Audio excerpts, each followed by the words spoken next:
Salut tout le monde, j'espère que vous allez bien. Bienvenue dans un nouvel épisode de podcast.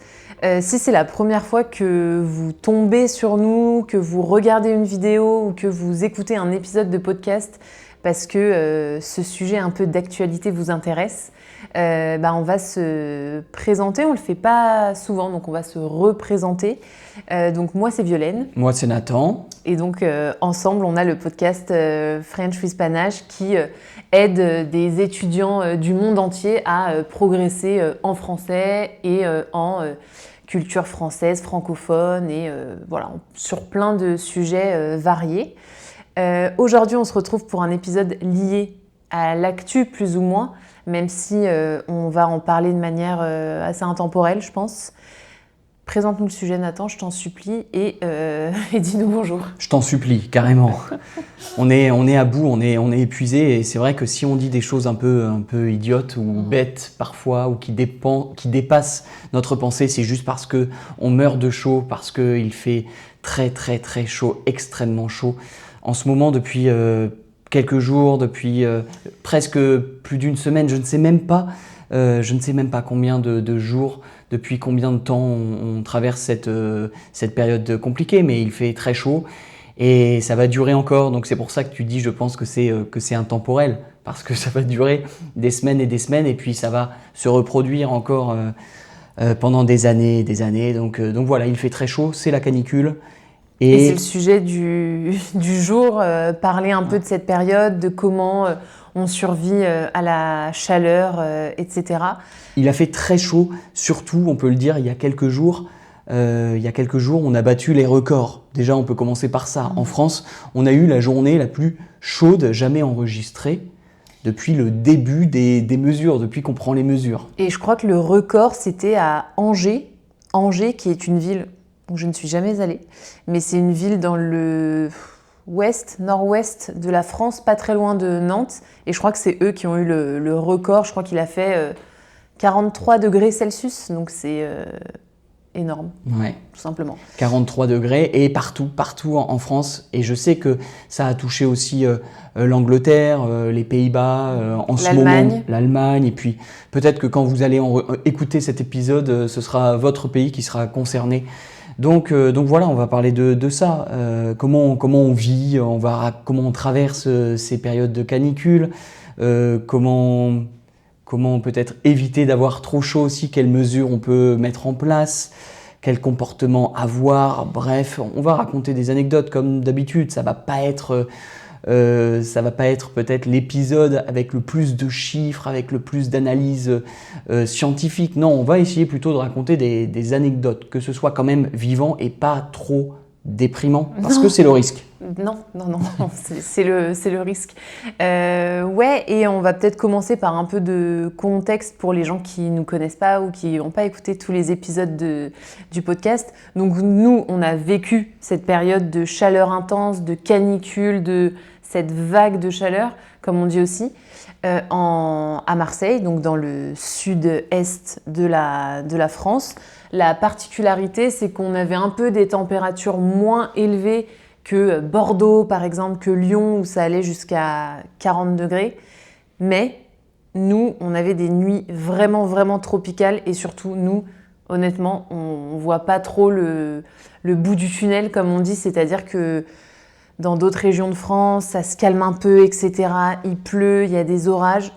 Nous, non, on reste sur un rythme de croisière avec des chaleurs où il fait presque aussi chaud la nuit que la journée. Je ne sais pas ce qui est le pire entre nous qui connaissons pendant, on va dire, de juin à septembre, tous les jours 32-33 degrés à Marseille la journée, Celsius, évidemment on parle en Celsius, et puis les nuits tropicales dont tu viens de parler, 25-26 degrés la nuit, ou est-ce que c'est pire par exemple des gens qui habitent comme mon frère, comme ma mère à La Rochelle, à l'ouest du pays, où vraiment ils ont des écarts énormes. La semaine dernière, tu vois, ils ont eu 40 degrés, ce qui est impensable, inimaginable, ce qui était impossible il y a encore quelques années. Ils ont battu des records, mais eux, tu vois, aujourd'hui, là, je crois, quand on enregistre l'épisode, ils sont retombés à 24 degrés, et puis la nuit, il fait 16, donc il fait bon. Donc, je sais pas, c'est vraiment le grand écart, quoi.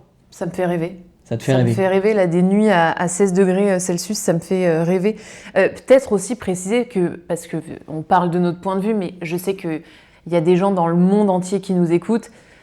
Quand on parle de ces températures, 40 degrés, 25 degrés la nuit, ils se disent non mais vous abusez, nous on connaît nous il fait 45 degrés, 50 degrés Celsius toute l'année, mais peut-être préciser que nous en France on n'est pas habitués à ça et que au-delà de ne pas être habitué, on n'est pas hyper préparé. Et c'est vrai que je trouve que le pays ralentit, que nous on tourne un peu au ralenti, que on parle que de ça hein, avec Ouais. les amis, etc. On se dit oh comment ça se passe. On s'envoie des messages sur les groupes, sur Messenger. On dit alors ça va à Bordeaux, ça va à Toulouse, ça va à Lyon parce que toi aussi tu as ta sœur là-bas, ta mère. Lyon, 3e ville du pays, c'est dans les terres, donc on n'est pas proche de la mer. Il fait de sacrées températures, c'est infernal. En vrai, c'est insupportable. Je pense que quand tu vis à Paris, à Lyon, à Bordeaux, c'est juste horrible. Enfin, c'était horrible. Toi, tu as utilisé le passé. Moi, je parle encore au présent parce que je pense que c'est pas fini. Ça va reprendre. Mais c'est vrai que la semaine dernière, c'était... Bon, nous, on vit pas dans ces villes, mais toi, par exemple, tu as demandé à ta sœur, c'était insup, comme on dit, insupportable. Ouais, et puis une sensation de... Quand on habite dans des grandes villes, je pense comme nous, c'est vraiment une sensation d'étouffer. C'est-à-dire de ne pas avoir d'oxygène parce que quelqu'un qui vit en plein milieu de la campagne, bah, il va avoir je sais pas, des arbres, des plantes, de l'herbe qui va un peu faire tomber la température, tu vois. Et nous, c'est vrai que quand même, il y a un peu un sentiment d'étouffement. Ça, c'est sûr, dans 2 ans, je déménage à la campagne. On va en reparler. Mais c'est vrai que la chaleur, moi, je trouve que ça t'assomme. Ça t'assomme, ça... Vous savez, comme, je sais pas, quand on se prend quelque chose sur la tête et on tombe dans les pommes, on est assommé, on perd connaissance, on le dit aussi pour la chaleur. C'est tellement fort que ça t'assomme, ça t'écrase aussi. La chaleur est écrasante et tu te sens plus faible, tu as moins envie de faire les choses. Rien que nous, là, par exemple, concrètement, Violaine, il fait encore très chaud. Moi, j'ai moins d'énergie, j'ai moins envie, même pour enregistrer là l'épisode. Normalement, on utilise, quand on est à l'intérieur, on utilise, tu sais, des gros micros. Les gens qui nous regardent en vidéo le savent, mais on a des très gros micros et il faut les installer, il faut mettre en place tout un truc pour pouvoir les installer. Et c'est pas que c'est fatigant, mais là, chaque effort, tu vois, le moindre geste, presque, est perçu comme fatigant. En tout cas, moi, ça me crève. Et donc, c'est la raison pour laquelle, là, on a sorti des petits micros. Voilà, on a juste besoin de les clipser au t-shirt et ça fonctionne, quoi, ça marche. Et là, j'ai pris mon téléphone et sur mon téléphone, il y a une application météo, donc on peut checker un peu les températures. Donc, à l'heure où on enregistre le podcast, il est 17h44, donc 6h moins le quart, l'après-midi, le soir. Et il fait actuellement à Marseille 35 degrés Celsius. Ressenti 36 degrés Celsius. Ok. Par contre, humidité à 50%. Et ça, je ne sais pas ce que ça représente, humidité 50%, est-ce que c'est beaucoup ou pas? Hier, on avait 80%, hier soir. Là, c'était dur. Non, c'est énorme. L'humidité, ça fait vraiment... Je ne sais pas si tu le ressens là maintenant quand on enregistre, mais... C'est le stress d'enregistrer aussi. Non, mais je ne suis pas stressée. L'humidité, c'est vraiment... On a le sentiment d'être moite. Quand on est moite, c'est qu'on a la peau qui colle. Est-ce un mélange de transpiration? Sûrement, c'est sûrement de la transpiration, mais surtout que là vraiment on vient de prendre une douche gelée. Moi j'ai pris une douche gelée juste avant d'enregistrer et je suis déjà en sueur. Donc voilà, sentiment très moite. Qu'est-ce que je voulais dire d'autre? Ouais, toi tu supportes moins bien que moi, je crois, la chaleur. Peut-être préciser quand même qu'on est habitués, nous, à vivre dans des villes et des pays un peu chauds, toi et moi. Oui, on a vécu en Espagne, à Valencia, où il fait aussi l'été très chaud. C'est un climat similaire à celui de Marseille. On a vécu en Colombie et je me souviens de Carthagène, comme on dit en français, ou même une partie ouest de la Colombie où il faisait tellement chaud et humide, mais je me disais que c'était passager. Là, en France, dans la ville où tu habites, c'est toujours plus compliqué. Moi, c'est vrai que moi, j'ai du mal. Moi, je sue beaucoup. Je dégouline. Enfin, tu vois, j'ai de la transpiration.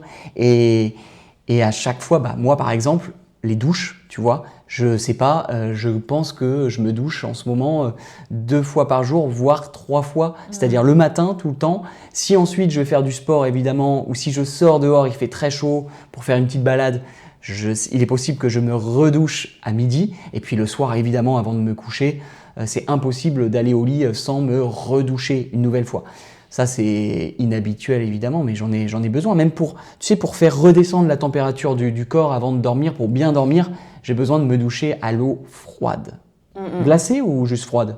Bah, froide, je crois, Ouais. parce que je pense que les canalisations, elles ont pris de la chaleur, donc c'est pas glacé. Les canalisations, c'est les tuyaux qui vont amener l'eau dans notre douche. Je crois qu'une astuce pas mal, c'est quand tu prends ta douche froide, c'est de insister sur les extrémités. Peut-être que je dis une connerie, mais genre les mains, les pieds, etc. Parce que c'est comme ça que tu refroidis ton corps. Mais ouais, toi, tu as quand même une particularité, c'est que dès que tu as chaud, tu paniques et ça te donne encore plus chaud.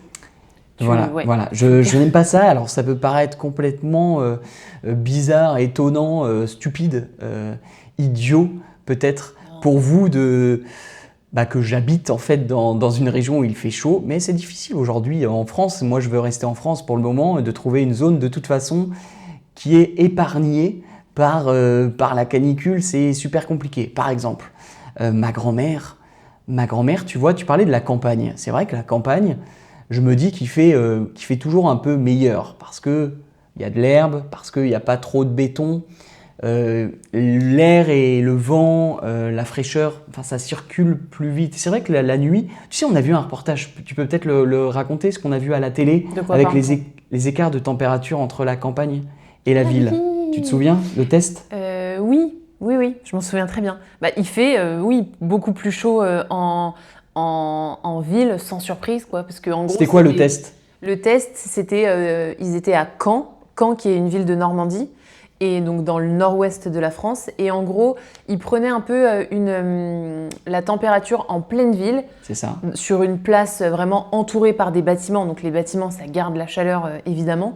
Et donc, je sais pas, il faisait 36 degrés, 38 degrés. C'est ça. Et après, ils allaient vraiment juste à la sortie de la ville. Juste à côté, en fait. Juste à côté, à la sortie de la ville, où il y avait des champs, des herbes, enfin de l'herbe, etc. Et là, il faisait 34, 32? Non, 31 ou 32. Ouais, c'est ça. Donc il y avait 6 degrés de différence, ça je me rappelle.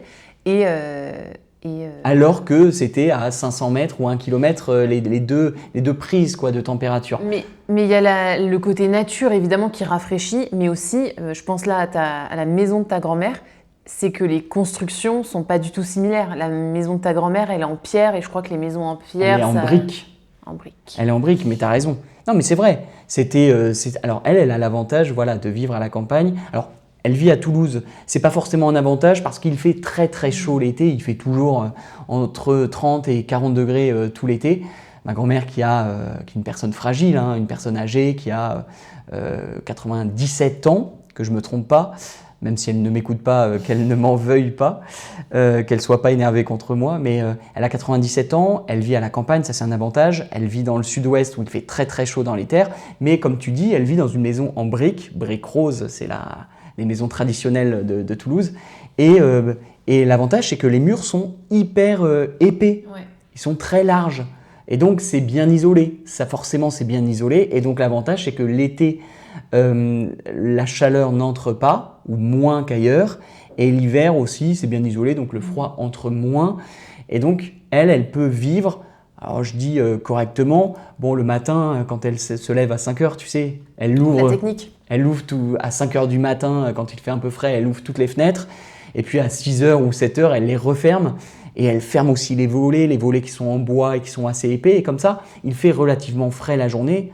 ça c'est un avantage. Parce qu'elle n'a pas de climatisation. Ça, on peut peut-être parler aussi de la climatisation. Parce que nous, on a la chance quand même de vivre dans un appartement, de louer un appartement qui a la clim, qui est climatisé. Et c'est pas le cas de la majorité des appartements, je pense. Alors peut-être qu'à Marseille, non, c'est pas la majorité à Marseille, mais il y a plus d'apparts climatisés qu'à Paris, par exemple.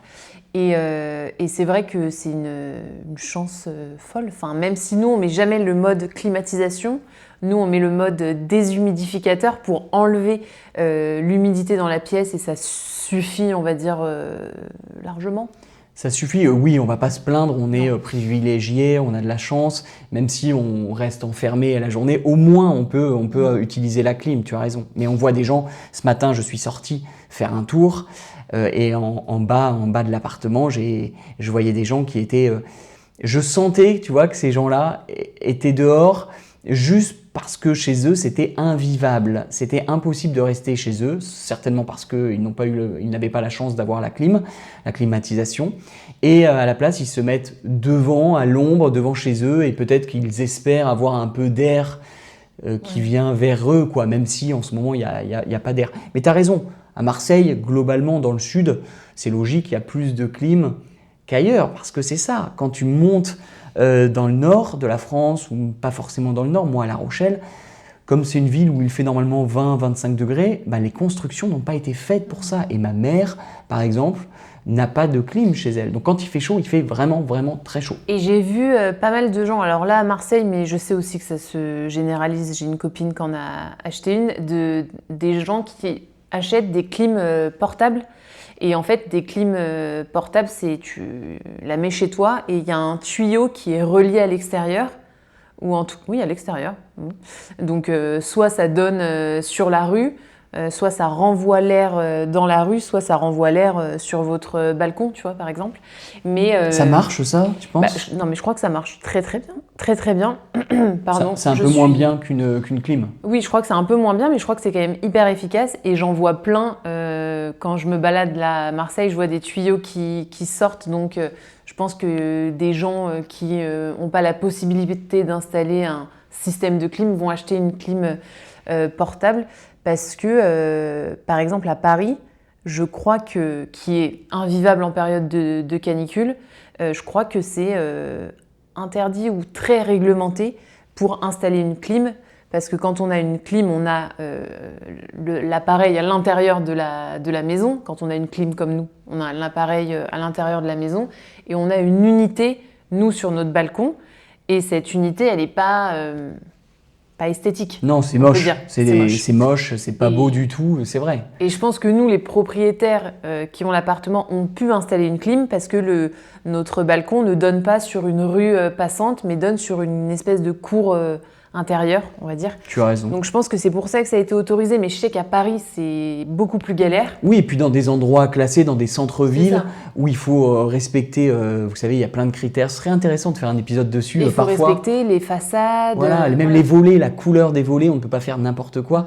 Donc c'est intéressant, de voir que oui, c'est pas possible de le faire partout. Et puis à Paris, comme dans plein de villes françaises qui ont de l'histoire, beaucoup d'histoire et qui sont anciennes, il y a aussi des toits, des toitures qui ne sont pas en très bonne qualité. On va dire que les constructions, la manière dont ça a été construit ne respectait pas à une époque les normes actuelles.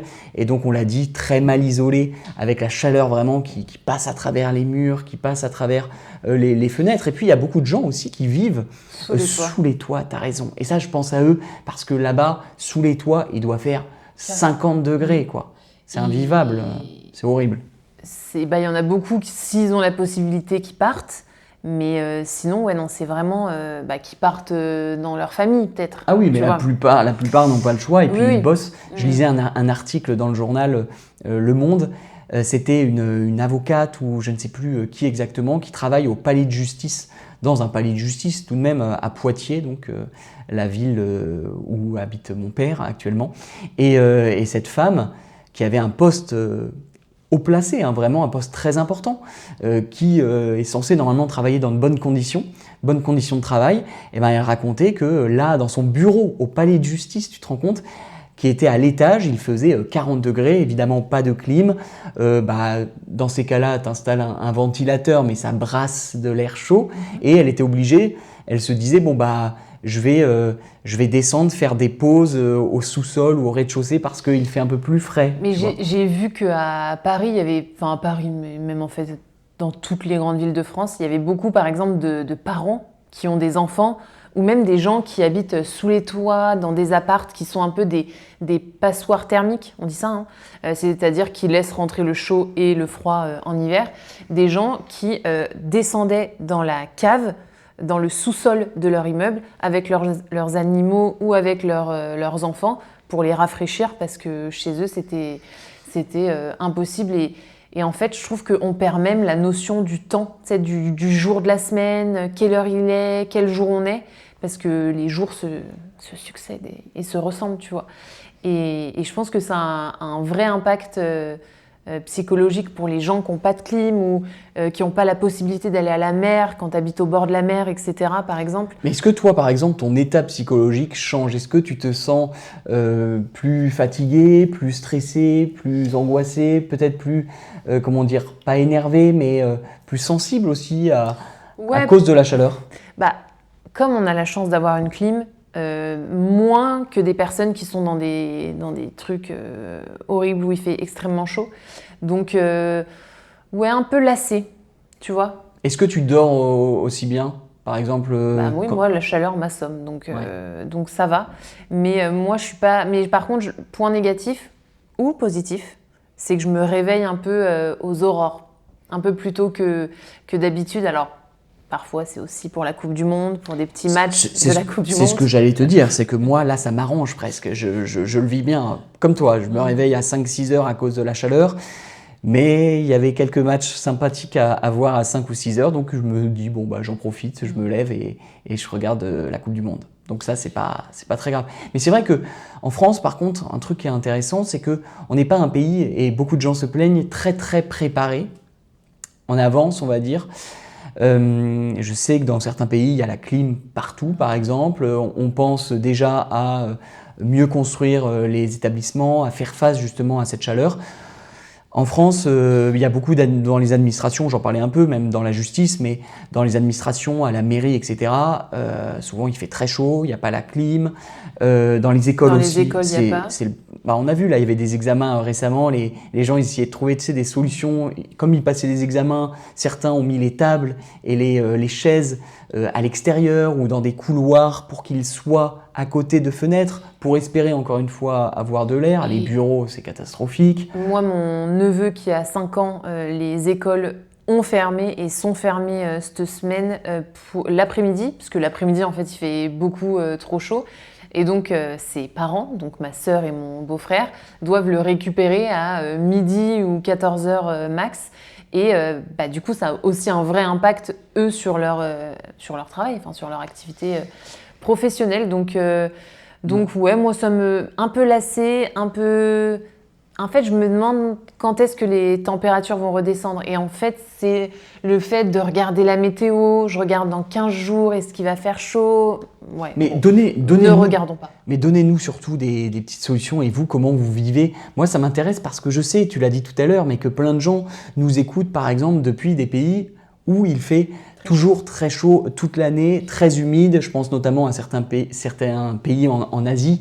Wai, une étudiante et une auditrice qui nous écoute, nous habite à Singapour et pour elle, c'est vraiment toute l'année, il fait 35 degrés, il pleut avec beaucoup d'humidité. Voilà, mais nous, c'est quand même différent, ça reste plus bas. Mais tu l'as dit, on n'est pas habitué. Petites astuces parfois pour survivre au chaud. Moi, j'ai l'impression que c'est un peu une tarte à la crème que je dis tout le temps. Une tarte à la crème, c'est quelque chose qu'on répète beaucoup. Une banalité un peu. Un poncif. Quelque chose que je répète très souvent. Inspiré des Bédouins. Les Bédouins, c'est des peuples nomades qui vivent dans les déserts d'Afrique et du Moyen-Orient. Ouais. Et eux, qu'est-ce qu'ils font? Quelque chose que maintenant je fais tous les soirs, ils boivent très très chaud, ce qui peut un peu être contre-intuitif, parce qu'on a envie juste de boire de l'eau glacée, et eux ils boivent donc du thé ou des tisanes très chaudes toute la journée, et en fait, moi je le fais le soir avant de me coucher, en fait ça te fait transpirer, et en fait la transpiration est plus fraîche que l'air D'accord. Et donc, du coup, ça fait baisser ta température. En fait, ça sert à réguler la température de ton corps. Donc, moi, je fais ça. Est-ce que l'effet est bénéfique tout de suite ou il faut attendre? Il faut attendre un petit peu. Il faut être patient. Parce que moi, c'est vrai que j'ai bu du thé, là, tu m'en as servi. J'ai transpiré, ça je confirme. Voilà. J'ai eu très très chaud après avoir bu le thé alors qu'il faisait super humide dehors. Mais voilà, l'effet bénéfique n'a pas été immédiat. Si, t'inquiète pas. Si. Et aussi, toi, tu le fais aujourd'hui. Alors, pour ceux qui nous écoutent seulement, vous ne le voyez pas, mais Nathan porte un t-shirt sombre, un t-shirt noir. Ça, c'est pas bien. Si, les Bédouins portent des vêtements sombres, mais je crois qu'il faut qu'ils soient amples, donc larges pour laisser rentrer l'air et ensuite ça te rafraîchit. Alors que mon t-shirt actuel est très épais et me colle à la peau et me fait transpirer. Vous le voyez pas, mais j'ai chaud et je transpire. Et sinon, autre astuce, c'est que nous, on cuisine... Enfin, astuce. Nous, ce qu'on fait, je dis pas que c'est une astuce ou que j'ai inventé un truc, mais on cuisine des choses froides. Enfin, en fait, on veut jamais allumer le four ou les plaques de cuisson. Donc voilà, on mange des salades jusqu'à ce que ça s'arrête. Des fruits. Oui, des fruits qui sont bien gorgés d'eau, comme le concombre ou la pastèque, par exemple. Fruits et légumes. Ou le melon, moi j'aime beaucoup, qu'on trouve beaucoup en France, qui est de couleur qui est orange. Les pêches, les nectarines en ce moment. Voilà, ça c'est cool aussi la saison pour avoir des fruits de saison. Et voilà. je voudrais juste faire un petit point de langue. Alors, vous l'avez entendu tout au long de l'épisode, on a utilisé plein d'expressions, plein de vocabulaire, etc. Mais il y a quand même un mot, je pense qu'on a dit plus que d'autres, c'est l'adjectif chaud. Le nom, c'est la chaleur, donc on souffre de la chaleur, on a chaud, etc. Juste un petit point en 1 minute, 2 minutes, sur le fait que chaud a plusieurs significations. Donc il y a le premier sens, l'adjectif au sens de température élevée, quand quelque chose a une température très élevée. Donc par exemple, pour la météo, il fait chaud. Je sais pas, par exemple, quand on boit du thé, le thé est chaud, la tasse est chaude. Ok. Mais il y a d'autres significations. Autre chose que je voulais mentionner comme signification, une phrase, une tournure qu'on utilise, c'est chaud. Tu vois ou pas? Bien sûr. Ouais. Qu'on utilise comme ça, tout le temps, invariable, c'est chaud, pour parler d'une situation un peu difficile ou une situation qui est un peu compliquée à faire, compliquée à comprendre. C'est plutôt informel et plutôt à l'oral. Complètement. On est d'accord? C'est familier. Ouais. On peut aussi le traduire comme c'est impressionnant parfois. Non. C'est chaud. Oh, c'est chaud. Pas impressionnant. Par exemple, un exemple que j'ai noté, que je voulais donner. Par exemple, je parle à une copine, elle va me dire « Mon copain, il m'a trompé. Il m'a trompé, ça veut dire qu'il a été infidèle. » Et je vais dire « Ah ouais, c'est chaud. » Donc c'est compliqué, pas assez impressionnant. Oui. Tu vois.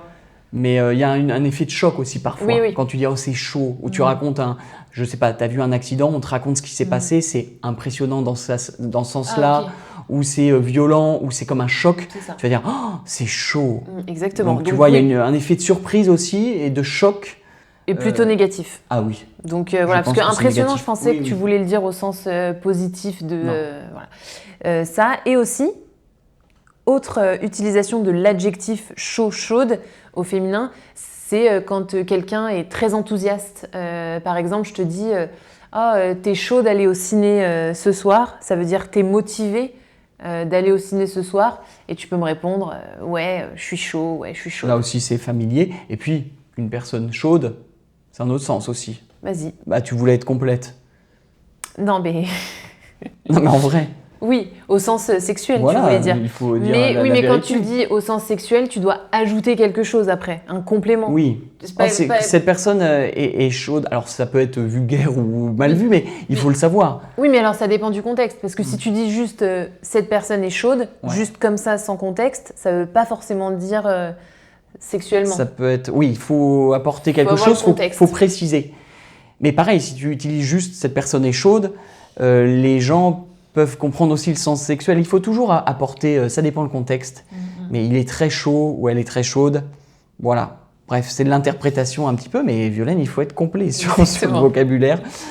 Comme ça, on ne vous ment pas et on est totalement transparent. Je pense qu'on a fait le tour, on a terminé. Ouais. On a terminé. On continue sur Patreon avec un format bonus très cool, puisqu'on va vous faire écouter des messages vocaux de nos amis et de nos familles qui ont vécu la canicule. On a plein de gens à vous faire écouter. Alors, il y a une copine qui habite à Toulouse, ma sœur qui habite à Lyon. On a quoi d'autre ? On a des gens qui habitent aux quatre coins de la France, c'est ça qui est très bien, un peu partout. Et on va vous raconter comment ils ont vécu. Ils vont vous raconter eux-mêmes comment ils ont vécu la canicule. Et même une copine qui habite à Bruxelles, en Belgique, donc en francophonie. Voilà. Et on continue, donc à tout de suite.